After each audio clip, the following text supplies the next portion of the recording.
자, 오늘 함께할 말씀은 사무엘상 17장입니다. 사무엘상 17장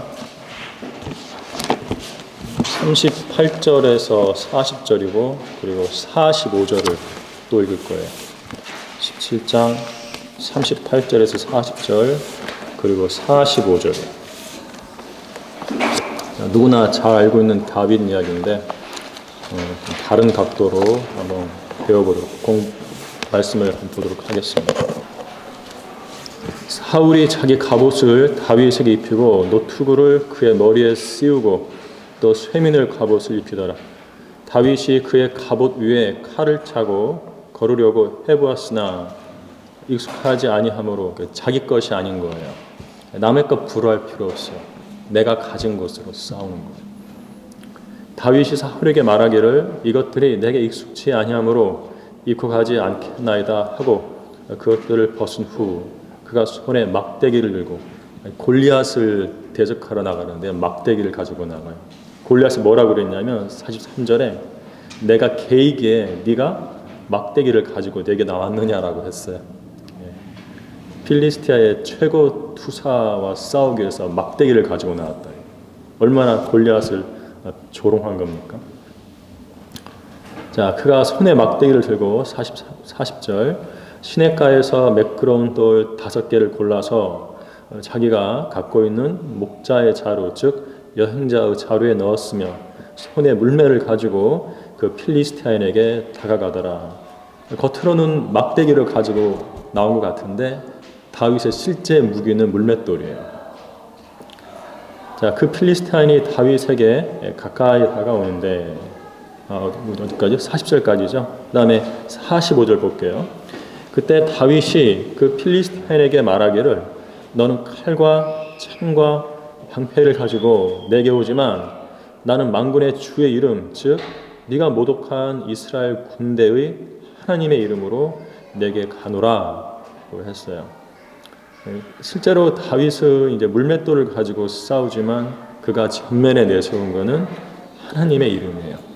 이스라엘 군대의 하나님의 이름으로 골리앗에게 간 거죠. 자, 말씀을 위해서 잠시 기도하도록 하겠습니다. 위대하시고 거룩하신 주 하나님을 찬양드립니다. 이 아침 저희를 채플 시간에 모아주셔서 하나님의 말씀을 함께 들을 수 있도록 인도해 주셔서 감사드립니다. 아침 시간에 매우 소란한데 주님께서 함께 해주시고 제가 진리의 말씀에 온전히 집중할 수 있도록 은혜를 내려주시기를 기도합니다. 다윗의 이야기를 통해서 저희 학생들에게 귀한 교훈을 주기 원하는데 주님께서 함께 하셔서 학생들의 마음에 이 진리의 말씀을 온전히 심어주시고 다윗처럼 믿음으로 하나님의 이름으로 이 세상에서 승리하는 그러한 성도로서 삶을 살 수 있도록 인도해 주십시오. 이 한 시간 주님의 영광을 위해서 온전히 사용해 주십시오. 속히 다시 오실 주 예수 그리스도의 이름으로 감사드리며 기도했습니다. 아멘. 자, 오늘 설교의 제목은 다윗이 소유한 것이에요. 다윗이 소유한 것. 다윗과 골리앗 이야기는 많은 성도들의 관심을 갖고 있는 이야기입니다. 어린이에 대한 성경 동화에는 꼭 빠지지 않고 등장하는 거고 읽어보면 매우 기운이 나요. 왜냐하면 어린 다윗이 거인을 이겨먹은 거예요. 대단한 이야기죠. 애 어른 할 것 없이 모든 성도들을 위한 이야기입니다. 그렇다고 아이들이 어른을 이겨먹기 위해서 다윗 이야기를 읽으면 안 되겠죠. 자, 재미있는 내용만 골라 읽는 것은 잘못된 성경 읽기 습관이지만 이렇게 재미있는 내용 열심히 읽고 묵상해서 영적 교훈을 얻어서 내 것으로 삼아 예수 그리스도의 이름으로 하나님께 영광을 돌려드리는 일에 쓰임받으면 그건 아주 훌륭한 거예요. 자, 여러분에겐 지금 무엇이 있습니까? 모세에게는 막대기가 있었죠. 막대기를 홍해를 향해 뻗치니까 홍해가 갈라져가지고 이스라엘 백성이 홍해를 마른 땅을 건너듯이 건넜어요. 그리고 여호수아에게는 창이 있었죠. 아이 성읍을 향해서 창을 뻗치니까 아이 성의 거민을 진멸할 때까지 뻗쳤거든요. 이겼어요. 손에 들린 창을 뻗치니까 이스라엘 백성이 아이 성읍 거민을 이겼죠. 그 샴갈이라는 재판관에게는 소머리 막대기가 있어요. 그것으로 필리스타인 600명을 죽였습니다. 여러분에게는 무엇이 있어요? 손에 들린 볼펜 한 자루로 뭐 위대한 일을 할 수 있습니까? 뻗쳐보시죠. 무슨 일을 할 수 있어요? 자, 어쨌든 저는 뭐 그 볼펜 이야기 하는 게 아니라 여러분 각자에게 무엇이 있냐 이거요. 그것으로 주님께 영광을 돌려드리면 그것이 성공한 인생이라는 겁니다. 다른 사람에게 있는 그 사울의 갑옷 같은 거 부러워할 필요 없어요. 나에게 무엇이 있는가 그것으로 주님을 섬기면 되는 거예요. 자, 다윗이 소유한 것 첫째, 다윗은 물맷돌을 가지고 있었습니다. 물맷돌. 굳이 뭐 다시 읽지 않아도 잘 알 수 있죠. 물맷돌을 가지고 그 시냇가에서 매끄러운 돌 5개 주워서 이제 가지고 이제 필리스티아인 골리앗에게 나아간 거죠. 물매는 원래 전쟁 무기예요. 전쟁 무기. 고대 전쟁에서 물매를 군인들이 던졌습니다. 저 멀리 있는 적군에게 돌을 던져가지고요 타격을 입히는 거예요. 잘못 맞으면 죽어요. 어쨌든 맞으면 너무 아파가지고 전쟁을 치를 수가 없어요. 싸울 수가 없죠. 아파가지고 너무 아픈 거예요. 머리에 맞으면 정신 못 차리죠. 나도 옛날에 어릴 때 시냇가에서 건너편에 있는 애들하고 돌 던지기 싸움을 했어요. 근데 하필 나한테 돌이 날아가가지고 머리 맞았잖아요. 여기 패인 자국이 있어요.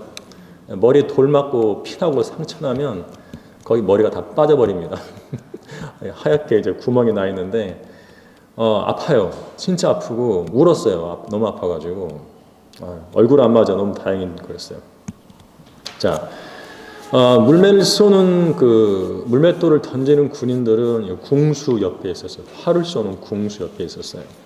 그래서 멀리 있는 적에게 치명타를 입힐 수 있는 무기가 바로 활과 물매인데 그만큼 물매는 옛날 전쟁에서 아주 유용한 전쟁 무기였죠.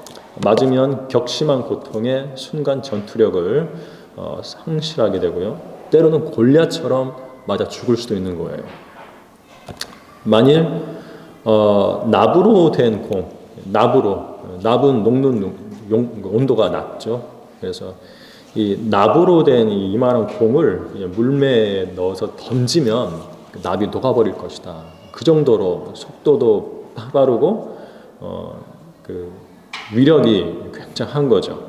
공기와의 마찰로 납이 녹아버릴 수 있는 거예요. 자, 다윗에게도 물매가 있었어요. 군인이 아니었는데요. 목동이었죠.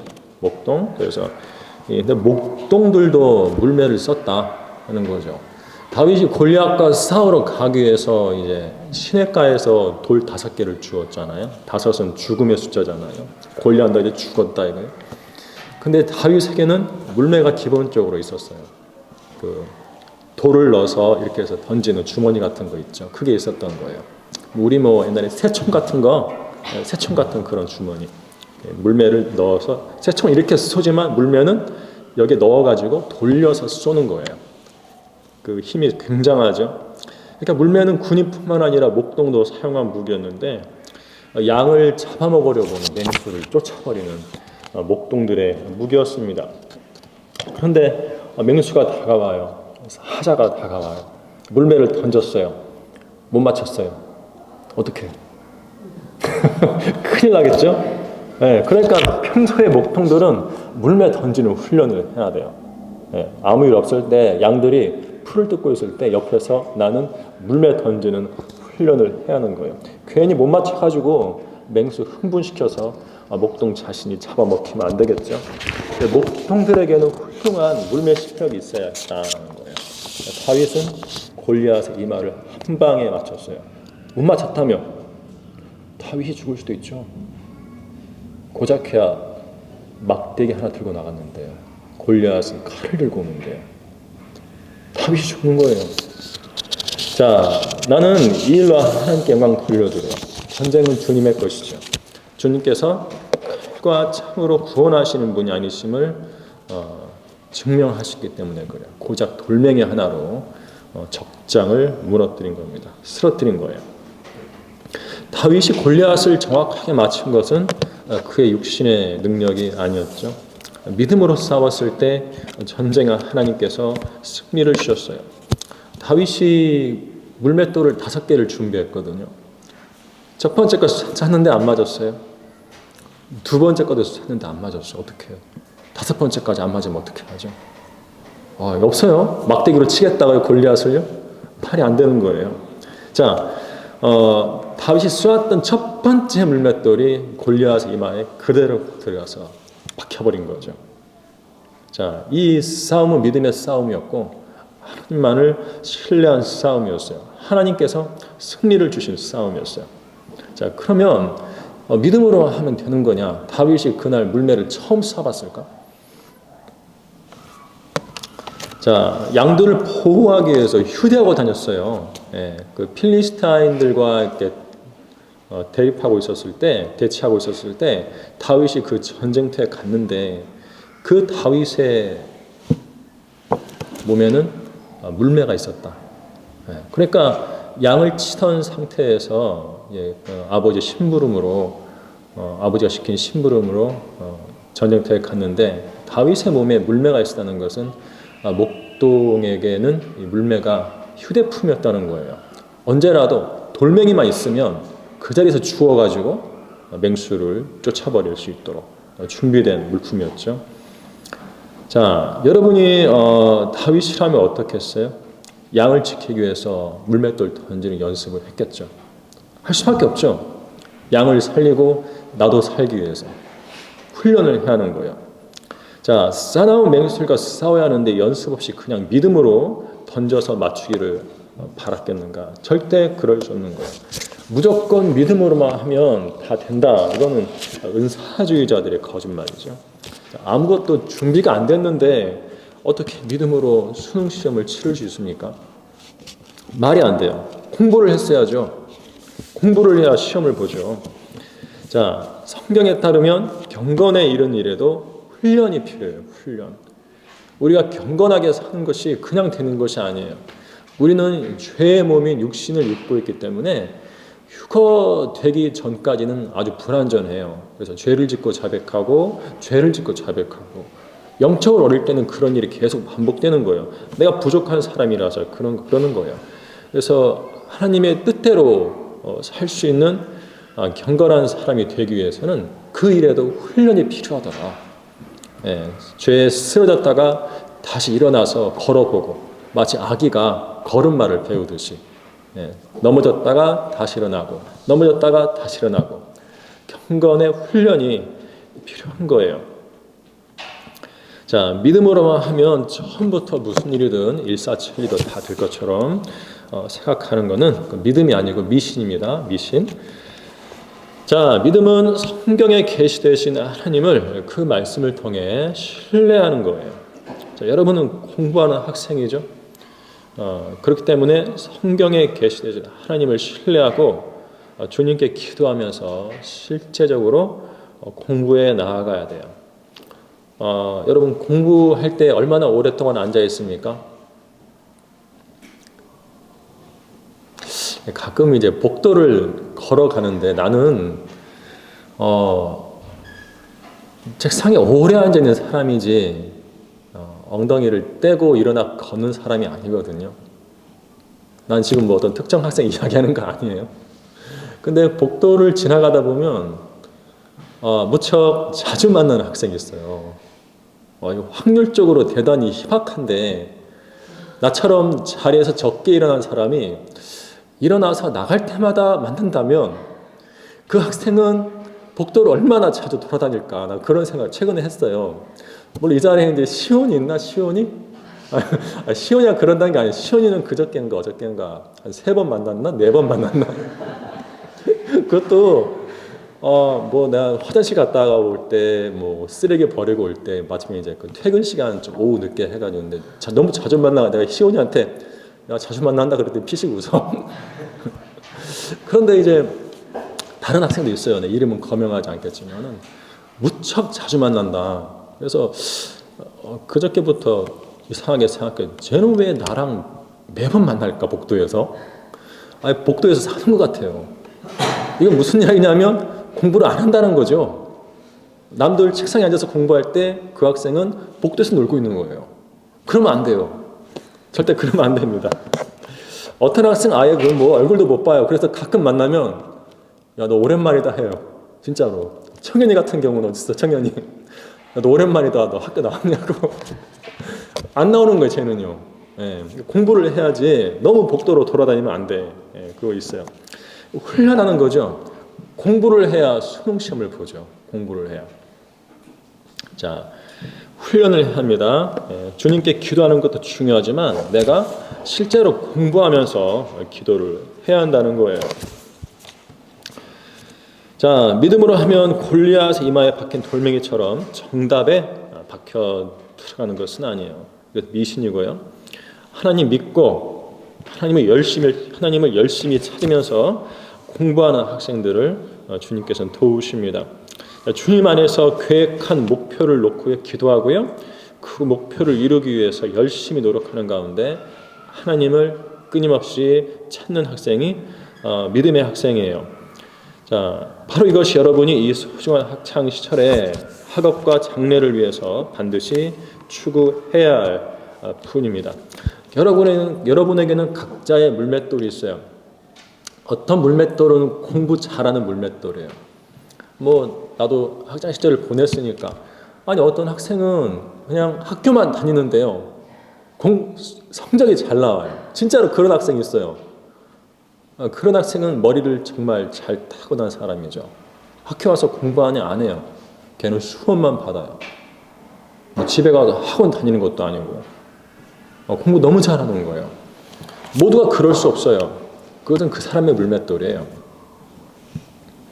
자, 학과목이면 학과목, 자신의 특기면 특기. 뭐 우리 학교에 뭐 그림 잘 그리는 학생 있죠. 특기면 특기, 뭐 노래를 잘하는 학생, 아직 발견하지 못한 물맷돌이 있을 거예요. 예, 주머니를 뒤져가지고 끄집어내야 돼. 기도하면서 주님, 내가 가지고 있는 물맷돌은 무엇입니까? 기도를 해야 돼요. 앞으로 주님께서 보여주실 거예요. 나는 옛날에 친구한테 편지를 썼는데 시골에서 서울에 있는 친구한테 편지를 썼는데 그 친구가 그랬어요. 야, 너 편지 정말 잘 쓴다 그래요. 난 그 말이 무슨 말인지 몰랐어요. 그리고 전에 이야기했나? 내가 책을 읽기 시작한 건 40살 때라고. 그 전에는 책 거의 안 읽었어요. 대학교 다닐 때 뭐 연애 소설이나 조금 읽고 그랬는데 진짜 글 맛을 안 것은 40살 때였어요. 40살 때였어요. 물맷돌을 몰랐어요. 내 물맷돌을 젊을 때는요. 자, 알아야 합니다. 주님의 계획 안에 들어온 이 작은 인생에서 이제 자신의 물맷돌을 알고 무엇인지 알고 목표를 잡아서 목표를 놓고 간절히 기도해야 합니다. 주님께 지혜를 구하고요. 그것을 성취하기 위해서 그 실력을 향상시키기 위해서 도전하고 또 도전하는 그런 학생들이 되어야 합니다. 그러기를 바라는 거예요. 그러길 바라고 그 나비 이야기가 있어. 옛날에도 설교에서 한 번 한 적이 있는데 한 마리 나비가 꽃과 꽃 사이를 날아다니면서 꿀을 빨기까지는 반드시 거쳐야 할 4가지 단계가 있는데 제1단계는 애벌레가 영양분을 얻을 수 있는 나무나 잎에 알을 낳는 거예요. 알도 안 깠는데 어디서 애벌레가 나오길 바랄 수 없죠.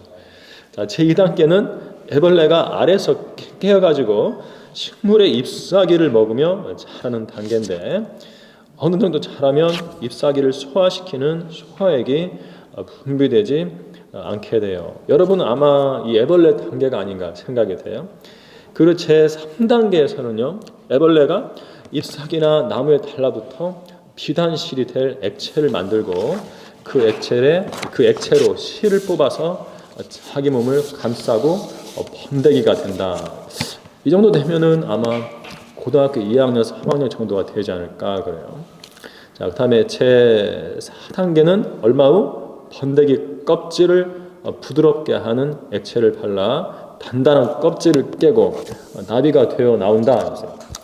나비는 껍질에서 나온 지 30분 만에 호흡을 시작하고요. 그러면 피가 온몸에 순환되기 시작하면서 공중으로 헐헐 날아오릅니다. 나비처럼 여러분도 단계별로 자신의 변화를 추구하고 날로 향상되어 갑니다. 노력만큼 무서운 게 없어요. 끊임없이 노력하는 자를 따라올 수 없습니다. 어제 장례식장 다녀오다가 길을 잘못 타가지고 아주 그냥 명절날처럼 밀리는 곳에 왔어요. 곳에서 왔어요. 그 거리, 내가 왔던 거리의 한 95% 정도를 그냥 기어왔습니다. 너무 무료해가지고 라디오를 틀었더니 바이올린 연주가 나오는 거예요. 너무 잘하는 거예요. 내가 지금까지 들어봤던 바이올린 연주 중에 제일로 잘하는 것 같았어요. 그래서 생각했어. 야, 이 사람은 연습을 얼마나 했을까? 마치 그냥 물결 위를 뭘 타고 지나가는 것처럼 너무 부드럽게 잘하더라고요. 매끄럽게. 여러분도 그 노력에 노력을 더 해가지고 훌륭한 그리스도의 학생들, 자신의 꿈, 예수 그리스도 안에 있는 꿈을 이루는 학생들이 되기를 바랍니다. 자, 다윗이 소유한 것 둘째, 다윗은 하나님의 이름을 소유했어요. 하나님의 이름을 소유했습니다. 우리 본문 사무엘상 17장 45절에 이런 말씀이 있죠. 한번 보실래요? 17장 45절. 그때 다윗이 그 필리스티아인에게 말하기를 너는 칼과 창과 방패를 가지고 내게 오지만 나는 만군의 주의 이름 즉 네가 모독한 이스라엘 군대의 하나님의 이름으로 내게 가노라. 네가 모독한 이스라엘 군대의 하나님의 이름으로 내게 가노라 했어요. 자, 전쟁터에 간 다윗의 관심은 하나님께 있었습니다. 하나님의 이름이 모독을 당했다는 사실, 이것이 다윗은 몹시 불쾌했어요. 고대의 전쟁은 신들의 전쟁이에요. 하나님을 믿는 이스라엘 군대하고요, 우상을 믿는 필리스티아 군대의 전쟁, 예를 들면 그런 전쟁이었죠. 그래서 전쟁에서 이기면 술을 마시면서 자기 신에게 영광을 돌리는 그런 일을 이교도들이 실제로 했던 거죠. 자, 신들의 전쟁에서 다윗은 하나님, 자기의 신인 하나님께만 관심이 가 있었습니다. 사무엘상 17장 26절에 이런 말씀이 있어요. 다윗이 곁에 서 있는 사람들에게 일러 말하기를 이 필리스티아인을 죽이고 이스라엘로부터 치욕을 제거하는 사람에게는 무엇이 주어지느냐? 이 할례 받지 않은 필리스티아인이 누구기에 살아계신 하나님의 군대를 모독하느냐 하니 이런 말씀이 있습니다. 다윗은 하나님께 관심이 있었죠. 그런데 여기 이 말씀에서요, 첫 번째 질문은 뭐냐면 이 필리스티아인을 죽이고 이스라엘로부터 치욕을 제거하는 사람에게는 무엇이 주어지느냐? 무엇? 옛날 전쟁에 이제 적장에 목을 베고 오는 장수에게는요, 상급이 주어졌어요. 재물이. 때로는 저놈을 죽이는 자에게는 내 딸을 아내로 주겠다. 네? 군대 대장이 그러는 거예요.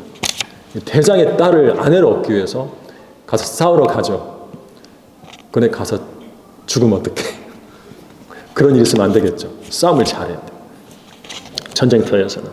자, 다윗은 무엇이 나에게 주어지느냐 그것에 관심이 있었고, 두 번째는 이 할례받지 않은 필리스티안이 누구기에 하나님의 군대를 모독하느냐, 두 가지에 관심이 있었어요. 첫 번째는 재물, 두 번째는 하나님인데 다윗의 관심이 어디에 있었을까? 돈에 있었을까? 하나님에 있었을까? 하나님이죠. 하나님께 있었던 거예요. 다윗은 돈을 사랑하는 사람이 아니었어요. 다윗은 하나님을 첫째로 사랑하는 사람이었죠. 자, 구약에서나 신약에서나 하나님께서요, 그분의 백성들에게 원하시는 것은 하나님을 첫째로 사랑하라는 거예요. 자, 왜 이스라엘 백성이 광야에서 쓰러져 다 죽어버렸는가? 출애굽 1세대가 하나님을 사랑하지 않았기 때문에 그래요. 그들이 다 죽고 이제 요단강 동편으로 올라와서 요단강을 건너가기 전에 모압 땅에서 신명기 말씀을 주셨는데, 신명기 말씀은요 레위기나 출애굽기에 있는 율법의 말씀하고 달라요. 신명기 말씀에는 하나님을 사랑하라 하는 말씀이 여러 구절 있어요. 11구절 이상이 있어요. 왜 그랬을까? 광야 생활을 통과한 출애굽 2세대에게 주시는 말씀에 왜 하나님을 사랑하라는 말씀이 여러 구절 들어있을까?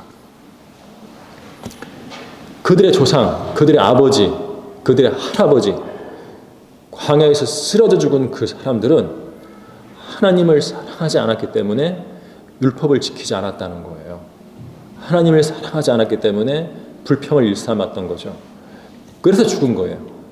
자, 이제 약속의 땅에 들어갈 출애굽 2세대에게는 너희들이 그렇게 되지 않기 위해서는 하나님을 사랑해야 한다. 그래야만 약속의 땅, 가나안 땅에 들어가서 하나님의 말씀을 지켜서 그 땅을 소유하고 그 땅에서 오래 살 수 있다. 이것을 주님께서 강조하시는 거예요. 뭐 해야 한다고요? 하나님을 사랑해야 한다고요. 여러분들이 한글 킹리안 성경 갖고 있다고 해서 된 거 아니에요. 이 말씀만 가지고 하나님을 사랑하지 않으면 이 말씀은 여러분과 관계가 없는 책이 되는 거예요. 여러분은요 한글 킹리안 성경만 가지고 있지 율법만 가지고서 광야에서 쓰러져 죽은 출애굽 1세대처럼 돼버리는 거예요. 세상에서 멸망하는 거예요. 그런 사람이 되면 안 되겠죠? 하나님을 사랑해야 돼요. 자, 다윗은요 오늘 본문인 사무엘상 17장 45절에서 골리앗을 향해서 하나님의 이름으로 달려갔습니다. 이것은 다윗에게 하나님의 이름이 있다.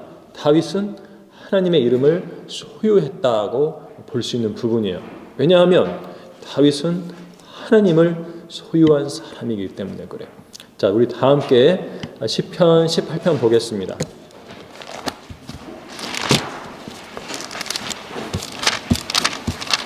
하나님께서는 다윗처럼 하나님을 자신의 소유로 삼는 사람을 좋아하세요. 18장 1절부터 3절이요. 오 나의 힘이신 주여 내가 주를 사랑하리이다. 주는 나의 반석이시오 나의 요새시며 나의 구원자시라. 나의 하나님이시며 내가 신뢰할 나의 힘이시오 나의 방패시며 나의 구원의 풀이시며 나의 높은 망대시니다. 내가 찬양을 받으시 합당하신 주를 부르리니 그리하여 내가 내 원수들로부터 구원을 받으리이다. 하나님을 자기의 소유, 자기의 반석, 나의 요새, 나의 구원자, 죄다 나의 그러잖아요. 누구의 하면 뭐예요? 소유격이죠. 소유, 갖고 있다는 거예요. 하나님을 나의 것으로 소유한 거예요. 그랬더니 내가 내 원수들로부터 구원을 받을 것이라는 그런 확신을 가진 거죠. 다윗이 골리앗 같은 거인을 이길 수 있었던 것, 그 거인에게 죽지 않고 구원받을 수 있었던 것은 하나님을 다윗 자신의 소유로 삼았기 때문에 그래요. 이뿐만 아니라 시편 27편 1절에 이런 말씀이 있어요. 주는 나의 빛이시오 나의 구원이시니 내가 누구를 두려워하리요. 주는 내 생명의 능력이시니 나의 생명의 능력이시니 내가 누구를 무서워하리요. 악한 자들 곧 내 원수들과 대적자들이 내 살을 먹으려고 내게 왔다가 걸려 넘어졌도다.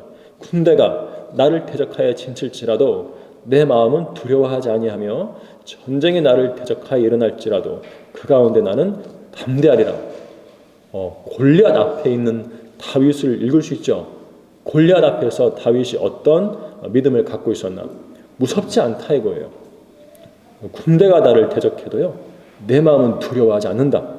전쟁이 나를 대적하여 일어날지라도 그 가운데 나는 담대하리라. 왜? 주는 나의 빛이시기 때문에, 주는 나의 구원이시기 때문에 내가 누구를 두려워하겠는가? 이게 다윗의 믿음이었어요.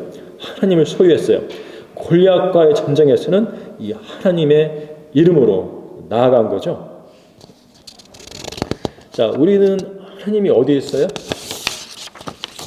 여러분 하나님이 어디에 있어요? 셋째 하늘에 있어요? 어디에 있어요? 여러분 안에 있잖아요. 예수 그리스도께서 그분의 영으로 우리 안에 들어와 계시는 거예요. 우리는요 다윗보다 나아요. 왜냐하면 다윗은 죄를 지으면요 성령님이 들어가 계셨다가도 나가버리시거든요. 우리는 죄를 지어도 우리 안에 한 번 들어온 성령님은 안 나가세요. 다윗보다 훨씬 나은 그런 영적 상태에 있는 거예요. 그렇다고 죄 지으면 안 돼요. 안 도와주세요. 성령님이 내 안에서 역사하지 않으시는 거예요. 자, 우리는 그리스도인이라고 불립니다. 우리의 이름 안에는 그리스도, 메시아의 이름이 있어요. 그리스도라는 이름이 있어요. 우리는 이 예수 그리스도 이름으로 나아가는 사람들이에요. 세상에서. 자, 그러면 신약 성경에서 이 예수님의 이름이 얼마나 많이 강조되고 있는지 알아요?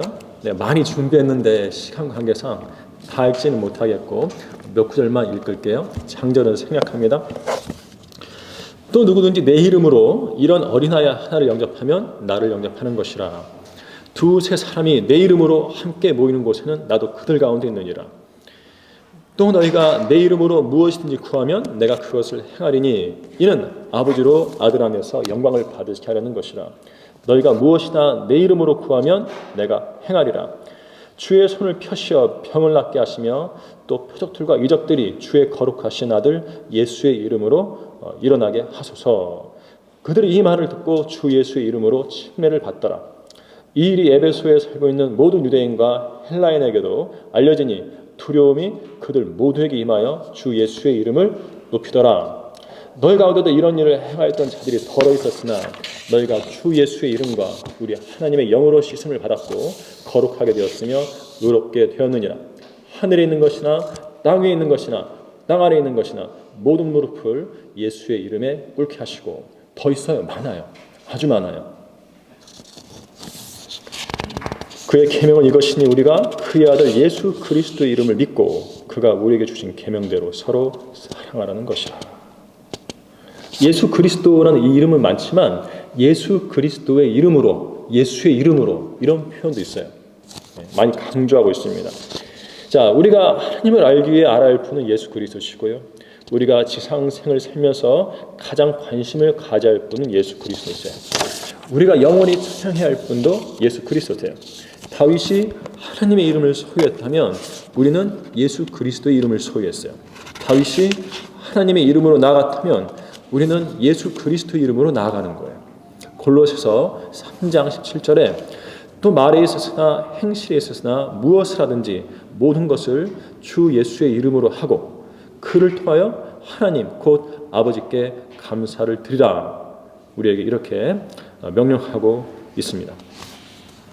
여러분에게는 어떤 이름이 있어요? 예수 그리스도의 이름이 있는 거예요. 예수 그리스도의 이름. 자, 바로 이 이름으로 골리앗 같은 거대한 세상을 믿음으로 이길 수 있는 거예요. 자, 여러분들이 우리 서울 크리스찬 중고등학교 학생들이 모두가 신약 교회 시대의 다윗집이 되기를 바랍니다. 예수 그리스도 이름으로 세상을 이기고 여러분 안에 있는 물맷돌, 난 몰라요 그것이 무엇인지 그 던지는 연습을 하셔야 합니다. 그래서 그것으로 하나님께 영광을 돌려드리는 그런 인생을 사시길 바라며 설교를 마치겠습니다. 자, 기도할게요.